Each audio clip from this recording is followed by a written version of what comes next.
Hello everyone, my name is Umang Upadhyay. Welcome to Umang bio classes.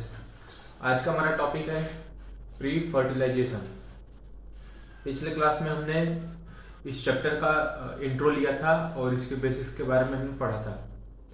आज हमें chapter का ये टॉपिक शुरू करते हैं, pre fertilisation structure and events. तो इसमें हमें इसके स्ट्रक्चर्स, कौन कौन से स्ट्रक्चर्स पार्टिसिपेट करते हैं और कौन कौन से इवेंट्स होते हैं, उसके बारे में हमें डिस्कस करना है। तो चलिए शुरू करते हैं। Much before the actual flower is seen on a plant, the decision that the plant is going to flower has taken place. जो हम फ्लावर देखते हैं किसी भी प्लांट पे, तो वो एकदम से नहीं आ जाता, उसकी भी एक प्लानिंग होती है। वो प्लानिंग प्लांट करता है। तो भाई ये लिखा गया है कि जो डिसीजन होता है ना कि फ्लावर कब आएगा, तो इसका जो डिसीजन है वो प्लांट फ्लावर आने से बहुत पहले कर लेता है कि हाँ अब हमें फ्लावरिंग करनी है। फ्लावरिंग इन द सेंस कि अब हमें रिप्रोडक्शन करने की जरूरत है। Several hormones and structural changes are initiated which led to differentiation and further development of floral primordium। देखो ये फ्लोरल प्रीमोडियम जो है ना, ये सूट वाले पार्ट में होता है। मतलब फ्लावर आने के पहले वाला जो पार्ट होता है ना, उसे हम बोलते हैं फ्लोरल प्रीमोडियम। तो कुछ हार्मोनल चेंजेस होते हैं, कुछ उसके स्ट्रक्चर में चेंजेस होते हैं, जो कि आगे डिफरेंशिएशन और डेवलपमेंट में रोल प्ले करते हैं। Inflorescence are formed which bears floral bud and then the flower. जो पूरा हम कोई भी फ्लावर देखते हैं तो उसका जो पूरा मैनेजमेंट होता है ना, जैसे कैसे वो अरेंजमेंट, तो उसे हम ना इनफ्लोरेसेंस बोलते हैं।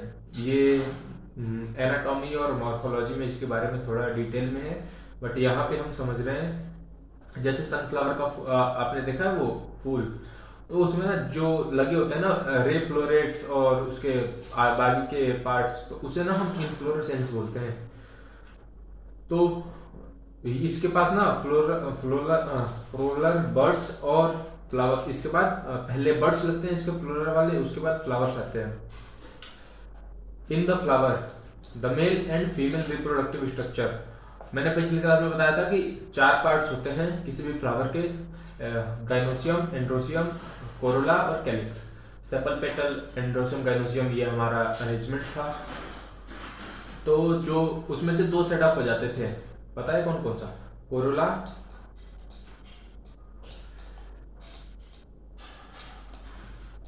And calyx. जब ये प्लांट मैच्योर होता था ना इसका फ्लावर, तो ये 2 पार्ट ना सेट ऑफ हो जाते थे, बचता था सिर्फ androecium and gynoecium.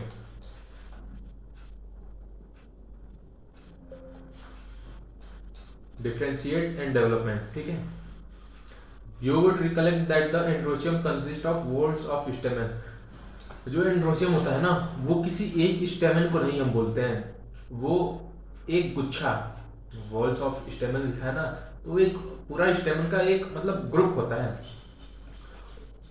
Representing the male reproductive organ, ये हमने कल डिस्कस किया था कि जो अपना स्टेमन होता है वो मेल रिप्रोडक्टिव ऑर्गन को शो करता है। नेक्स्ट आता है अपना the gynoecium represent the female reproductive organ. हमें पता ही है कि एंड्रोसियम मेल रिप्रोडक्टिव पार्ट है, गाइनोसियम फीमेल रिप्रोडक्टिव पार्ट है। तो आगे बढ़ते हैं। ये रहा हमारा फ्लोरल बड। फ्लोरल बड, फ्लोरल बड जो इनफ्लोरेसेंस के बाद आता है फ्लोरल बड, और इसके बाद आता है अपना फुल डेवलप्ड फ्लावर।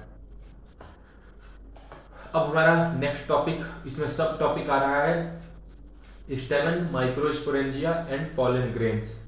ये हमारा जो ये तीनों जो टर्म है, ये हमारा रिलेटेड है मेल रिप्रोडक्टिव ऑर्गन से। माइक्रोस्पोरेंजियम होता है जो पॉलन ग्रेन अपने अंदर स्टोर करता है ना, इमेच्योर पॉलन ग्रेन, उसे हम बोलते हैं माइक्रोस्पोरेंजियम। अभी हम डिटेल में पढ़ेंगे, इसका एक अलग से टॉपिक है और इस पे मैं एक अलग से वीडियो भी बनाऊंगा।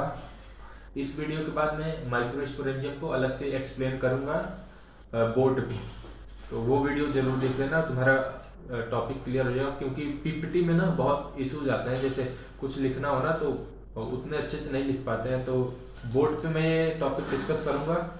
तो अभी यहाँ पे हम पढ़ लेते हैं। देखो figure 1.2 show the two part of a typical stamen, a longer long and cylinder stalk called filament। देखो ये जो है ना, ये लॉन्गर सिलेंडर, ये जो है ना ये फिलामेंट है तुम्हारा। And terminal generally bilobe structure called the anther. ये जो है ना ये वाला पार्ट ग्रीन से मैं मार्क कर रहा हूं, ये देखना, ये जो पार्ट है ना एंथर का, ये होता है बाइलोब्ड। इसमें देखो यहाँ पे एक पार्टीशन है ना, पार्टीशन, एक लोब इधर होता है उसके, और एक लोब उसके पीछे होता है जो थोड़ा सा दिख रहा है हमें। तो एंथर जो होता है ना वो बाइलोब्ड होता है। और यहाँ पे देखो, यहाँ पे जैसे इसको मान लो, ये जो है ना, जस्ट एग्जांपल के लिए मैं बता रहा हूँ, ये जो है ना इसे दो पार्ट में डिवाइड कर दो।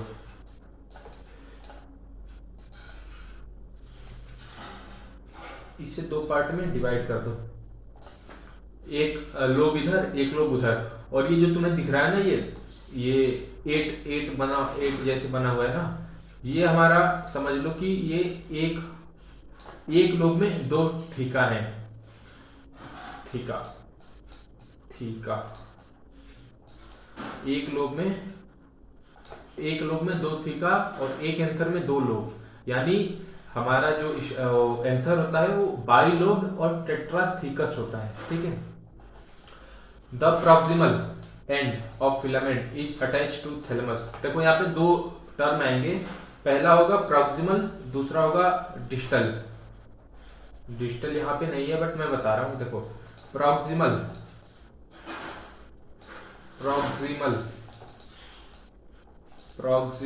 और डिस्टल, ये दो टर्म बायो में तुम याद कर लेना, प्रॉक्सिमल और डिस्टल।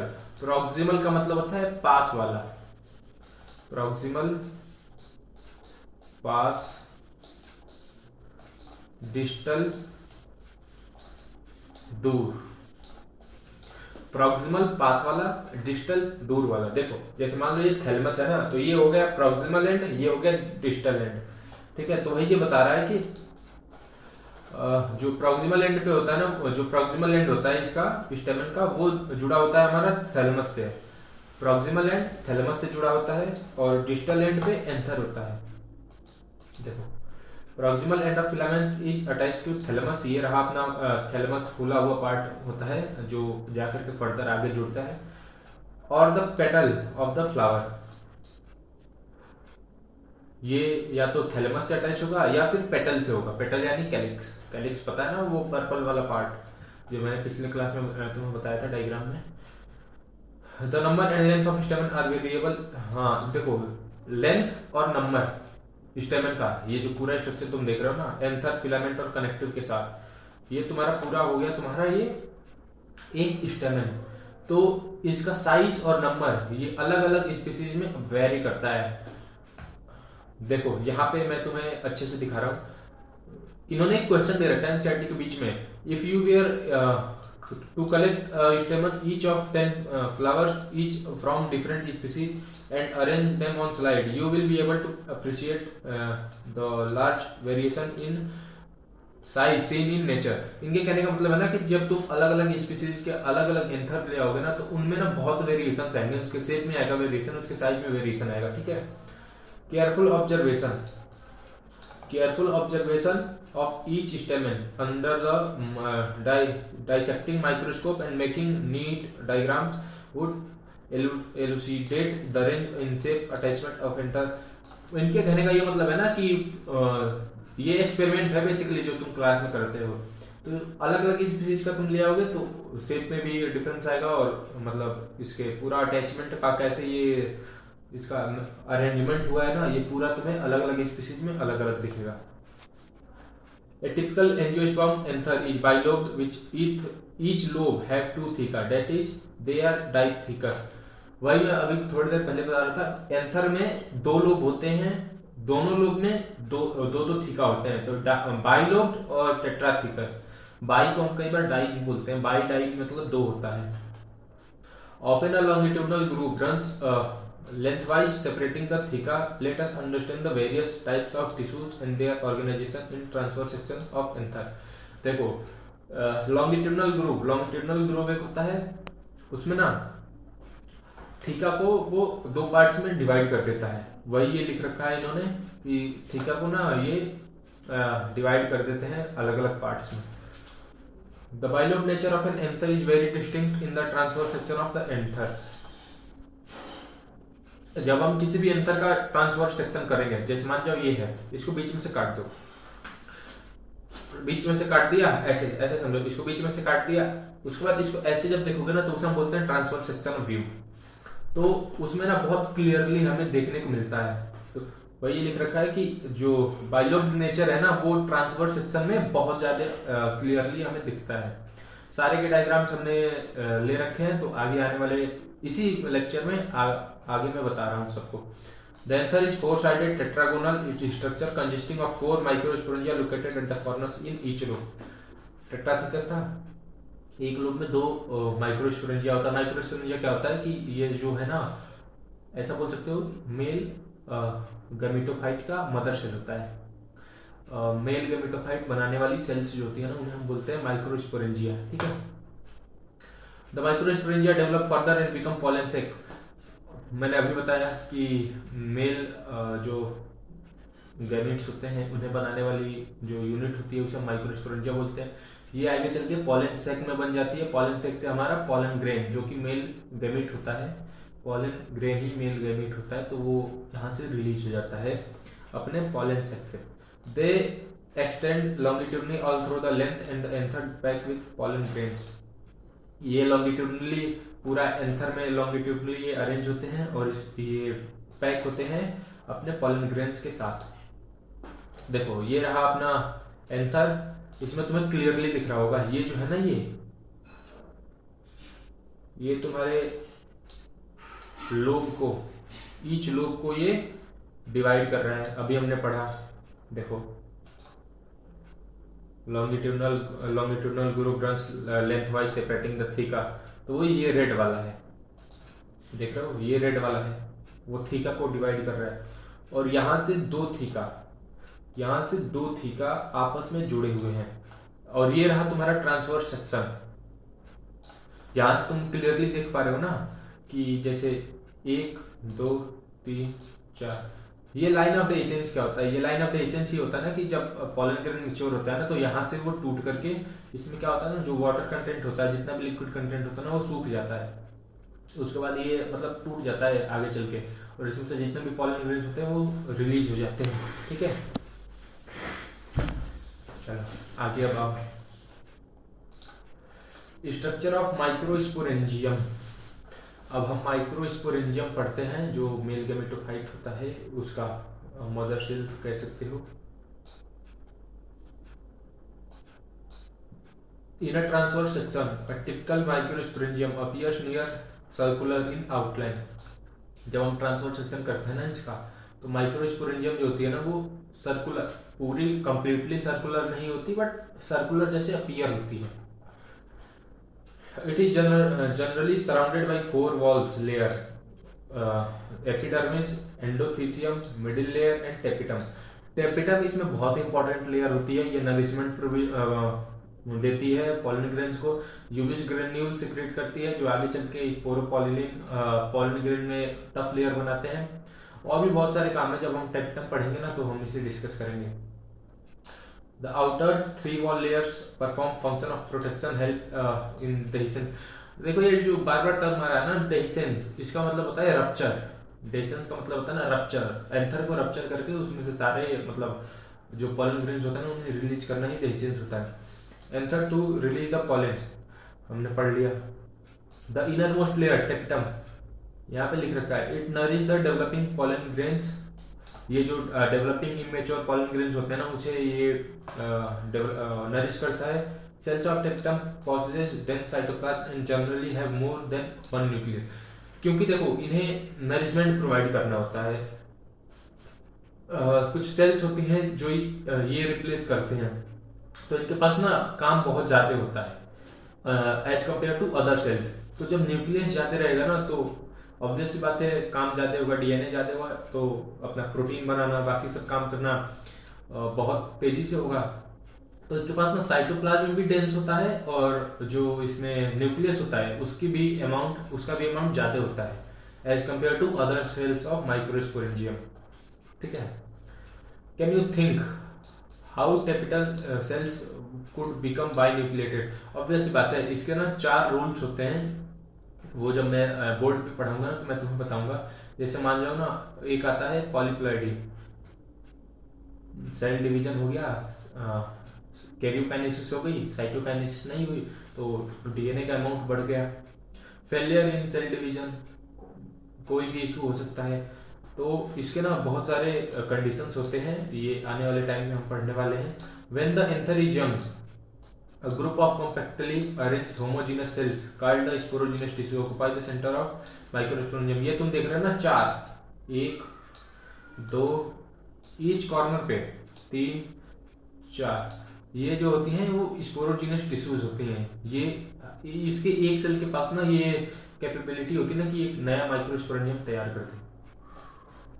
आ जाओ, माइक्रोस्पोरोजेनेसिस क्या होता है? माइक्रोस्पोर मदर सेल से पॉलन ग्रेन्स टेट्राड कंडीशन बनाना ही हमारा मियोसिस के थ्रू ये होता है हमारा microsporogenesis. As anther develops the cells of sporogenous tissue undergo meiotic division to form microspore tetrad. यहाँ पे एक स्पोरोजिनस टिश्यू का सेल है, एक सेल, इसमें मियोटिक डिवीजन हुआ, मियोसिस फर्स्ट। तुम्हें मियोसिस तो पता है ना, मियोसिस क्या होता है? Meiosis first 2 cells, meiosis second, यहां से बन गए 4। ये 4 अरेंजमेंट होते हैं ऐसे ना कि टेट्राहेड्रल शेप में ये आ जाते हैं। तो ये जो है ना, यहाँ से ये मियोसिस के थ्रू जो सेल्स होती हैं स्पोरोजिनस टिश्यू की, उनमें कैपेबिलिटी वो आगे चल के फर्दर टेट्राड बनाती है, microspore tetrad. What would be the ploidy level of cells of as each cell of sporogenous tissue is capable of giving rise to microspore tetrad. तो इसका प्लॉइडी लेवल होता है हैप्लॉइड, इसका प्लॉइडी लेवल होता है haploid. जो इसके sales होते हैं ना, इनकी ploidy level in the sense जैसे हमारा प्लॉइडी लेवल ना डिप्लॉइड है, हम जो होते हैं ह्यूमंस, उनका प्लॉइडी लेवल होता है 2n। तुमने पढ़ा भी होगा, जो 2n होता है ना, 2n इज इक्वल टू 46 होता है हमारा, n इज इक्वल टू 23 होता है। ये हमारा सिर्फ जब हमारा गैमिट्स बनते हैं ना, तो हमारा सिर्फ ये n is equal to 23 use होता है। नॉर्मली हमारी सोमेटिक सेल्स जो होती हैं वो 2n इज इक्वल टू 46 होती है। तो हमारा जो हम कंसीडर करते हैं अपने आप को, वो हमारा डिप्लॉइड कंडीशन होता है। और स्पोरोजिनस टिश्यू की हर सेल्स जो होती है ना वो टेट्राड वाली, वो तुम्हारी हैप्लॉइड होती हैं।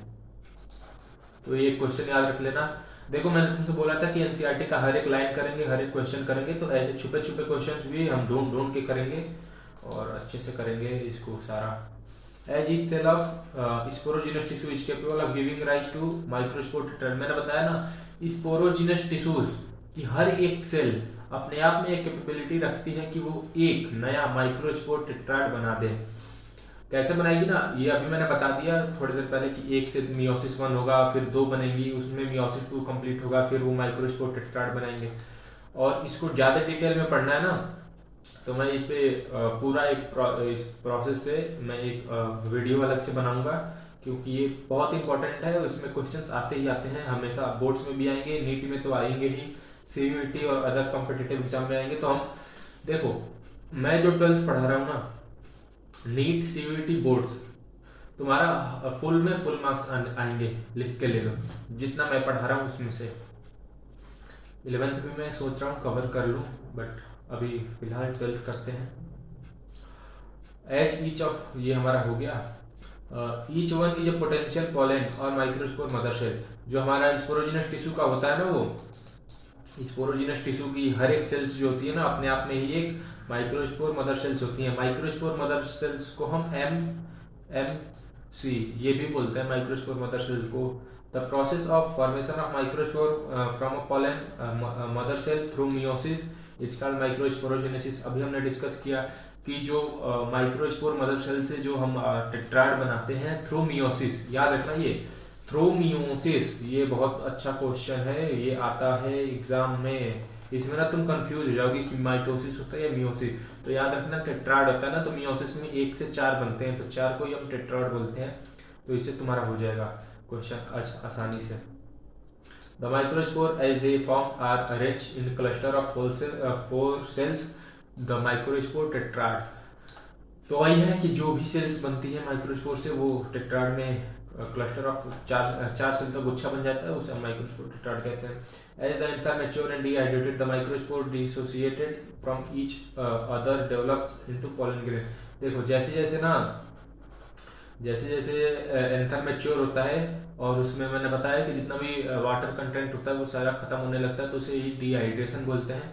तो जो माइक्रोस्पोर होते हैं ना वो डिसोसिएट हो जाते हैं उस पॉलन ग्रेन से और अपना बाहर आ जाते हैं।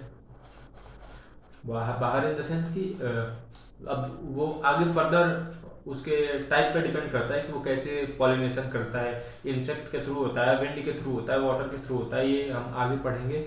बहुत सारे वेज होते हैं। जैसे पॉलन ग्रेन निकल गया, अब वो स्टिग्मा तक कैसे जाएगा, ओवरी तक कैसे जाएगा, तो उसका एक वे होता है। इंसेक्ट से जाते हैं, कुछ हवा से जाते हैं, कुछ वाटर से जाते हैं, तो हम आने वाले टाइम में उसे पढ़ने वाले हैं।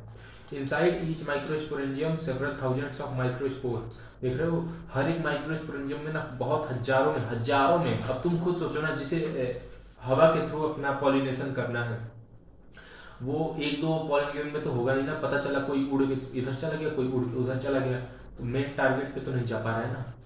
तो इसलिए थाउजेंड्स ऑफ माइक्रोस्पोर्स और पॉलन ग्रेन्स चाहिए होते हैं।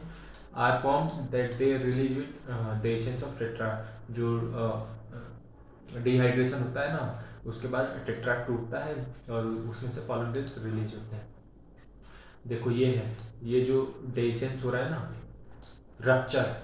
रप्चर को ही हम डेसेंस बोलते हैं। तो यहाँ से टूट के सारे पॉलन ग्रेन्स अपने बाहर भाग जाएंगे। ये देखो ये मेच्योर डेसेंस एंथर है, और ये जो है ना वो तुम्हारा वन व्यू ऑफ माइक्रोस्पोरेंजियम। एक ये माइक्रोस्पोरेंजियम है, ठीक है। माइक्रोस्पोरेंजियम का मतलब समझ रहे हो ना, ये जो कॉर्नर पे चारों थे ना, ये जो कॉर्नर पे, इसी का ये लार्ज व्यू है। 4 लेयर्स होती हैं, इसका वो याद रख लेना सीक्वेंस। पहले आउटर लेयर ये होती है endothecium, second most outer layer होती है, ये थर्ड पे आती है, और ये टेपिटम जो होता है वो इनर मोस्ट होता है। और जो टेपिटम माइक्रोस्पोर मदर सेल्स को, एक क्वेश्चन आता है माइक्रोस्पोर मदर सेल्स को कौन सी सेल्स सराउंड की होती हैं, तो उसका आंसर हो जाएगा तुम्हारा टेपिटम लेयर जो होती है वो माइक्रोस्पोर मदर सेल को सराउंड करके रखती है। अब आते हैं हमारे नेक्स्ट टॉपिक पे, जो कि है pollen grains. The pollen grains represent the male gametophyte. Pollen grains हमारा मेल गेमेटोफाइट रिप्रेजेंट करती हैं। If you touch the open anther of hibiscus और any other flower, you would find deposition of yellowish powdery pollen grains on your finger. इनका ये कहने का मतलब है ना कि जब तुम किसी भी हिबिस्कस और अदर फ्लावर्स के, चाइना रोज, तो उन सब के ना जब तुम वो करोगे ना, फ्लावर्स के एंथर को जब तुम ऐसे रब करोगे ना, तो कुछ येलो ग्रेन्यूल्स सिक्रीट होंगे, ठीक है, पॉलन ग्रेन्स के। तुम्हारे हाथ में थोड़ा पीला पीला हो जाएगा, वो कुछ नहीं होता, वो पॉलन ग्रेन्स होते हैं। Sprinkle these grains on a drop of water, take on glass slide and observe under a microscope। In pollen grains को ना तुम एक स्लाइड पे लेना और ऐसे स्प्रिंग करना, मतलब छिड़कना, और उसे ना उसमें एक बूंद पानी का डालना और उसे माइक्रोस्कोप के अंदर देखोगे ना, तो तुम्हें बहुत अच्छा ऑब्जर्व होगा, तुम्हें वो क्लियरली दिखाई देगा अच्छे से। You will really amazed at a variety of architecture, size, shape and colour design seen on pollen grains. तुम्हें ना वो इतना फैसिनेटिंग लगेगा ना कि उसका शेप, कलर, साइज, वो बहुत मतलब एक अलग ही तुम्हें एहसास होगा। Pollen grains are generally spherical, ये याद कर लो, इसका साइज पूछता है। इसका ना साइज पूछता है about 25 to 50 micrometre, 25 to 50 micrometre in diameter. It has prominently 2 layer wall. हाँ, जो पॉलन ग्रेन्स होते हैं ना उनकी 2 लेयर की वॉल्स होती हैं, एक होता है एक्साइन, एक होता है इंटाइन। एक होता है एक्साइन, एक होती है इंटाइन। इसकी 2 लेयर्स होती है। The harder outer layer called the exine made up of sporopollenin, जो कि टेक्टम सिक्रेट करता है यूबिस ग्रेन्यूल्स। ये बहुत हीट रेजिस्ट, इसमें ये ना जो स्पोरोपोलिन है ना वो बहुत ही हीट रेजिस्टेंट है, टेम्परेचर रेजिस्टेंट है, मतलब केमिकल एसिड रेजिस्टेंट। मतलब ये ऐसा समझ सकते हो ना कि ये हजारों साल तक ना अगर इसे तुम उबालते रहो ना, बॉयल करते रहो, तो हजारों साल तक सेफ रहेगा। Which is one of the most resistant organic material known. ये याद रख लेना, ये एक इम्पोर्टेंट लाइन है, पूछ सकता है तुमसे, स्पोरोपोलिन आंसर होगा। It can withstand with high temperature strong acid and alkalines, अभी मैंने एक्सप्लेन किया। ये रहा हमारा कुछ हमारे पॉलन ग्रेन्स रहे, ये हमारे कुछ पॉलन ग्रेन्स हैं। ये अलग अलग स्पीसीज के अलग अलग पॉलन ग्रेन्स हैं, यहाँ पे देख सकते हो तुम। एनसीईआरटी में ये डायग्राम है, एनसीईआरटी का ये pollen grains exine has prominent person का जर्नपुल। ये जो देख रहे हो ना तुम एक्साइन लेयर, ये जो जिसके बीच में ना थोड़ा, एक्साइन लेयर कंप्लीटली नहीं होती है, एक्साइन लेयर ना कंप्लीट नहीं होती है, एक्साइन लेयर इनकम्प्लीट होती है, बीच में कुछ जर्म पोर्स सिक्रीट करती है, जो ना जब पॉलन पिस्टल इंटरेक्शन पढ़ाऊंगा ना तो बताऊंगा कि इसी से पॉलन ट्यूब इसी यहाँ से इंटाइन का इलोंगेशन होता है। पॉलन ट्यूब जो पॉलन ग्रेन की इंटाइन लेयर है ना उसी का वो इलोंगेट करके ना पॉलन ट्यूब बनाती है और वो जाता है ओवरी तक और वहाँ पे फ्यूजन होता है। देखो कार्ड जर्मपोल्स वेयर स्पोरोपोलिन, ये जो तुम्हें टफ लेयर दिख रही है ना ये तुम्हारी होती है स्पोरोपोलिन की। ये जो तुम टफ लेयर देख रहे हो ना ये बहुत हीट रेजिस्टेंट होती है, बट यहाँ पे ना वो चीज़ नहीं होती है। pollen grains are well preserved as fossils because the presence of, देखो ये फॉसिल्स इन द सेंस जो हमें आज के टाइम जो मिलियंस ऑफ ईयर्स एगो जो हमारे अर्थ में दब गए थे ना, वो आज जो हम डिस्कवर करते हैं ना उसे हम फॉसिल्स बोलते हैं। तो the exine exhibit a fascinating array of patterns and designs. Why do you think the exine should be hard? What is the function of germ pole?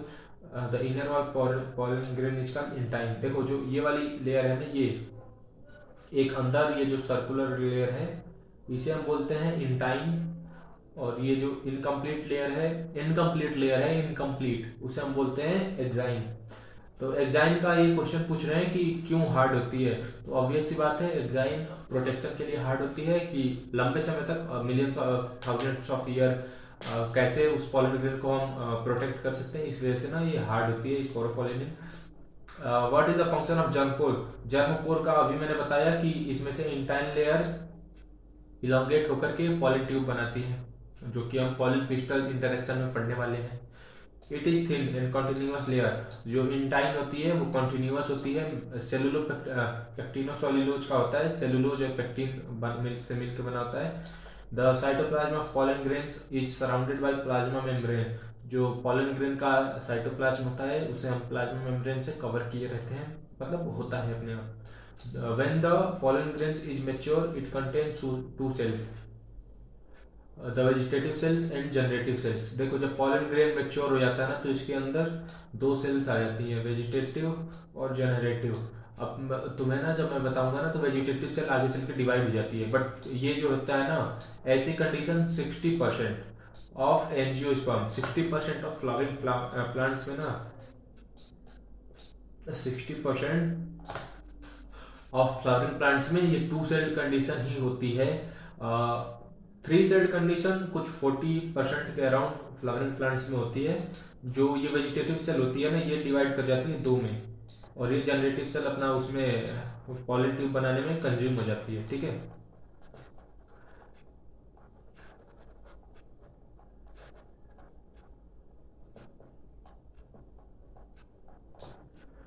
आ जाओ आगे बढ़ते हैं हम। When the pollen grains is mature, it contains two cells. हमारा हो गया है. The vegetative cell is bigger, has abundant food reserve, and a large irregular shaped nuclei. The generative cell is small and floats in cytoplasm of a vegetative cell. It is spindle shaped, dense cytoplasm nuclei. जो vegetative cell होती है वो बहुत बड़ी होती है और वो फूड रिजर्व करती है. ठीक है.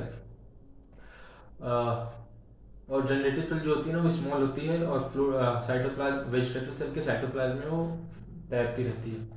In over 60% of angiosperm, pollen grains are set at this two cell stage. Two cell stage का मतलब समझ रहे हो, एक वेजिटेटिव सेल एक generative cell. Over more than 60% में ना ऐसे ही होता है एंजियोस्पर्म में. In remaining species the generative cell divide. Okay, मैंने एक गलती कर दी यहाँ पे. देखो उसे मैं अभी करेक्ट कर दे रहा हूँ. यहाँ पे मैंने एक बताया कि जो वेजिटेटिव सेल होती है और जो जनरेटिव सेल होती है, वेजिटेटिव सेल हमारा स्टार्च यानी फूड रिजर्व करती है, रिजर्व फूड. और ना ये जो जनरेटिव सेल होती है ना ये दो में डिवाइड करती है. ठीक है, ये दो में डिवाइड करती है और ये दोनों अपने पॉलन ट्यूब बना करके और फर्टिलाइजेशन में आगे फर्दर पार्टिसिपेट करते हैं. जनरेटिव सेल याद रखना डिवाइड करती है. माइंड से स्किप हो गया था मेरे. In the remaining species the generative cell divide mitotically यानी माइटोसिस से वो डिवाइड करती है generative cell to give rise to male gametes before pollen grain are set. 3 cell stage ये 40% में होता है, 40% ऑफ एंजियोस्पर्म में. देखो यहाँ पे हम देख रहे हैं ये हमारा है अपना वो एक वेजिटेटिव सेल. यहाँ से डिवाइड हो गई, यहाँ पे वेजिटेटिव सेल आ गया, यहाँ पे जनरेटिव सेल आ गया. ये फूड अपना फूड के लिए आता है फूड. ये रहा हमारा टेट्राड, माइक्रोस्पोर टेट्राड. ये है माइक्रोस्पोर टेट्राड. ये अब आ जाओ अब इस पे. वेजिटेटिव सेल जो होता है वो फूड करता है और जनरेटिव सेल ना ये आगे चल के 40% ऑफ एंजियोस्पर्म में ये आगे चल के दो में डिवाइड हो जाती है. तो ये बना लेती है 3 सेल स्ट्रक्चर. ठीक है, आ गया.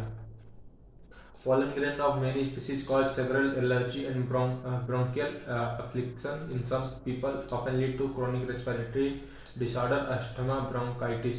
देखो पॉलन ग्रेन्स की ना कुछ लोगों को एलर्जी भी होती है, सारे लोग इसको टॉलरेट नहीं कर पाते. पॉलन एलर्जी उसे हम बोलते हैं. तो ये ना ब्रोंकाइटिस और अस्थमा जैसे इन्फेक्शंस को बढ़ा देती हैं और क्रोनिक रेस्पिरेटरी डिसऑर्डर्स भी उस इंसान में हो जाते हैं. ब्रोंकाइटिस का मतलब क्या हुआ? जो देखो जहां भी आइटिस वर्ड होना उसका मतलब होता है इन्फ्लेमेशन. उसका मतलब होता है इन्फ्लेमेशन मतलब सूजन. ठीक है, इन्फ्लेमेशन. यहाँ पे लिखना नहीं बन रहा है यार, इन्फ्लेमेशन.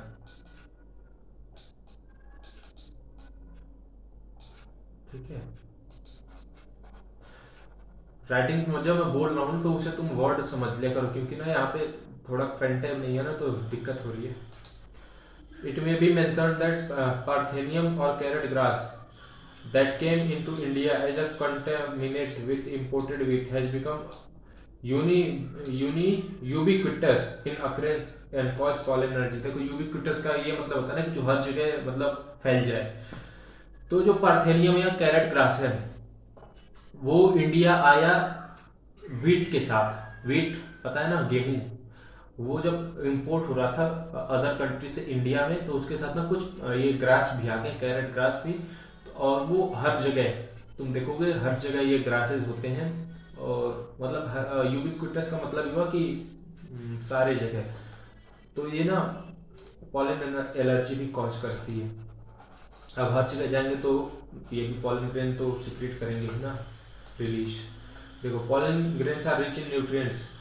तो इसलिए ना कुछ एथलीट्स जो होते हैं ना वो इसे फूड सप्लीमेंट के तौर पे लेते हैं, pollen tablets. It has become a fashion in recent years to use pollen tablet as a food supplement. In Western country, a large number of pollen products in the form of tablets and syrup are available in market. Pollen consumption has been claimed to increase performance in athletes and race horses. देखो जो athletes होते हैं ना, जो हमारे players होते हैं उनमें, और जो रेस वाले हॉर्सेस होते हैं, जो कंपटीशन में अपने हॉर्सेस जो पार्टिसिपेट करते हैं ना, उन सब के लिए ना ये जो पॉलन ग्रेन्स होता है, क्योंकि इसमें न्यूट्रिएंट्स ज़्यादा होते हैं, तो ये जो होता है ना, ये पॉलन टैबलेट एनर्जी के जैसे मान सकते हो कि एनर्जी टैबलेट्स हो जाती हैं, तो ये यूज होता है टैबलेट और सिरप में। वेस्टर्न कंट्री में ज़्यादा होता है, इंडिया में अभी फिलहाल उतना नहीं है। देखो ये है पॉलन प्रोडक्ट्स। पॉलन बी के नाम से आता है, फ्रॉम इंग्लैंड, देख रहे हो।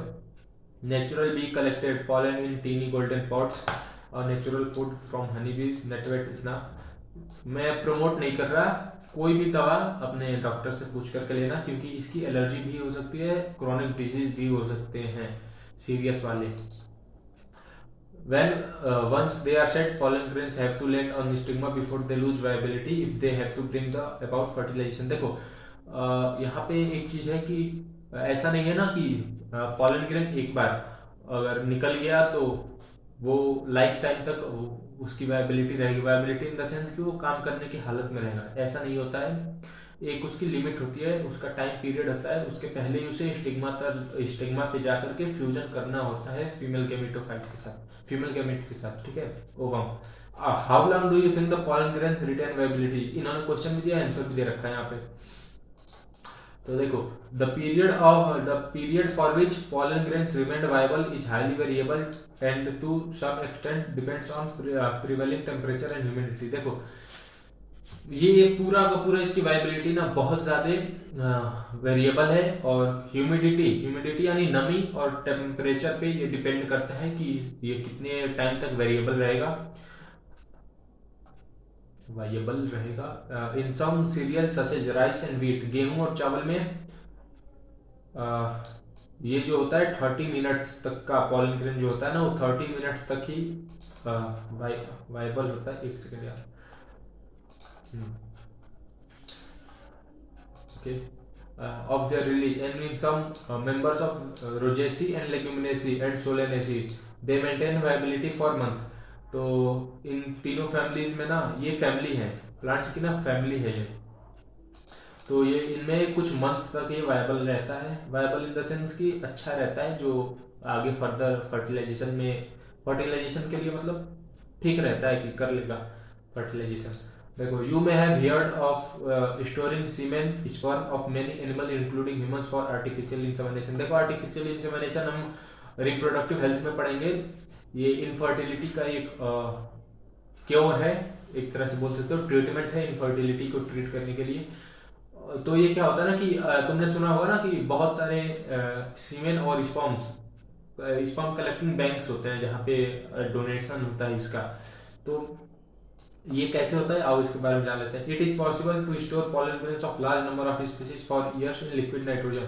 ये -196 है, -196 डिग्री सेल्सियस पे, -196 डिग्री सेल्सियस पे ना ये जो है उसे हम स्टोर करते हैं, और उस प्रोसेस का नाम होता है क्रायो प्रिजर्वेशन।